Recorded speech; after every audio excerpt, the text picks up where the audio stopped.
Halo Sobat Garuda. Pertanyaan menarik. Kenapa kita harus melakukan kontra narasi terhadap semua hal negatif yang dilakukan oleh orang-orang Malaysia terhadap negara kita Republik Indonesia? Jawabannya satu dari perspektif saya.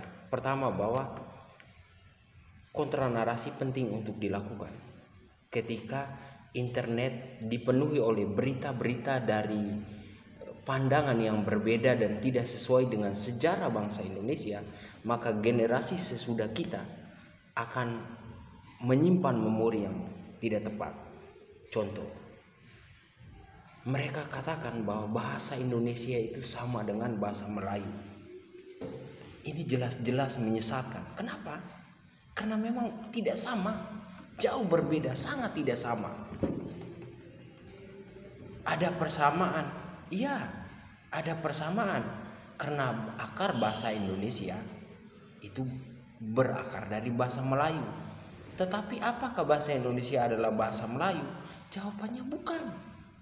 Kenapa demikian? Pertama, karena bahasa Indonesia sudah ada berbagai unsur yang masuk dan disesuaikan dengan lidah orang Indonesia. Hal seperti ini rupanya tidak bisa diterima oleh orang Malaysia dan mereka mau numpang tenar. Kenapa? Bahasa Melayu yang ada di Malaysia sudah tidak laku. Akhirnya mereka berusaha untuk menumpang tenar dengan perkembangan bahasa Indonesia yang masif dan diakui oleh dunia. Itu yang dilakukan. Akhirnya apa?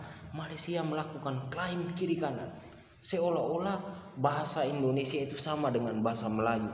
Tidak sama. Apa tidak samanya? Kalian bilang atu, kami bilang kakek. Kami bilang kiri dan kanan. Kamu bilang pusing kiri pusing kanan. Itu hal yang berbeda. Dan masih banyak hal-hal yang lain. Kalaupun ada persamaan, itu karena apa? Malaysia mencuri dari kosakata dari bahasa Indonesia. Contoh, kata sarapan. Kata sarapan itu berasal dari bahasa Jawa dan diadopsi ke dalam bahasa Indonesia, artinya sarapan pagi, ya, makan pagi. Nah, ini dipakai oleh Malaysia loh. Negara tidak tahu malu satu ini selalu mengadopsi, kemudian mengklaim bahwa ada titik-titik persamaan, yaitu ini, padahal mereka mengambil. Nah, kemudian kenapa kita kembali ke topik, kenapa kita harus melakukan kontra narasi? Supaya generasi sesudah kita itu tidak buta sejarah. Contoh ya teman-teman, contoh, ada satu negara di Asia Tenggara ini yang mayoritas masyarakatnya tahu bahwa pemimpin sebelumnya itu melakukan tindakan-tindakan yang melanggar hukum. Keluarganya lari ke Amerika. Pemilu tahun 2023 lalu, semua orang rame-rame mendukung dia. Anda tahu kenapa? Karena propaganda yang sistematis dan masif di internet tentang orang-orang ini. Itulah yang dilakukan oleh konten kreator Indonesia. Mereka berusaha untuk membangun kontra narasi supaya tidak terlalu banyak narasi-narasi negatif tentang Indonesia yang dilakukan oleh orang-orang Malaysia. Ini penting, pertama, supaya mengimbangi narasi negatif sehingga persepsi orang, apalagi persepsi generasi kita itu tetap stabil. Nah, apa pentingnya dengan persepsi? Contoh, ini seperti angka 1. Ini seperti sebuah garis. Dari sudut ini seperti sebuah titik. Itulah netizen atau orang-orang yang nonton. Mereka selalu melihat segala sesuatu dari pandangan yang berbeda. Dan ketika kita sampaikan 1 tambah 1 11. Kenapa 1 tambah 1 11? Karena 1 ini tambah 1 ini, satunya ada 2, bacanya 11. Logika diterima. Tetapi dari pihak sebelah mengatakan bahwa 1 tambah 1 sama dengan 2. Karena memang aturannya sudah seperti itu. Ini kan mengganggu persepsi, ya, mengganggu pandangan orang.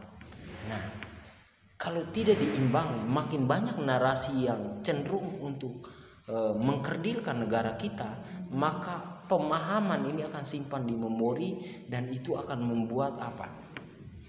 Orang membenarkan hal yang salah. Oleh karena itu, teman-teman netizen Indonesia, kita harus seia sekata, satu hati, satu tujuan untuk selalu membasmi hal-hal yang macam begini. Selalu semangat untuk melakukan kontra narasi.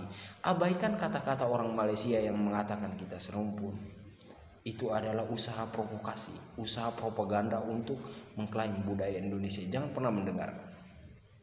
Terima kasih, komentar saya sangat keras, dan saya tahu setelah ini akan banyak sekali komentar seolah-olah paling benar, paling beriman. Buat video bantah pernyataan saya, daripada komentar muka juga tidak jelas, muka juga pakai boneka segala macam. Katakan saya salah di mana letak kesalahan dengan video Anda. Ya, jangan engkau menulis komentar panjang lebar, menulis sesuatu yang tidak engkau ketahui. Ini khusus untuk netizen Malaysia tipe M yang memang kesukaannya seperti itu. Terima kasih. Semangat Garuda.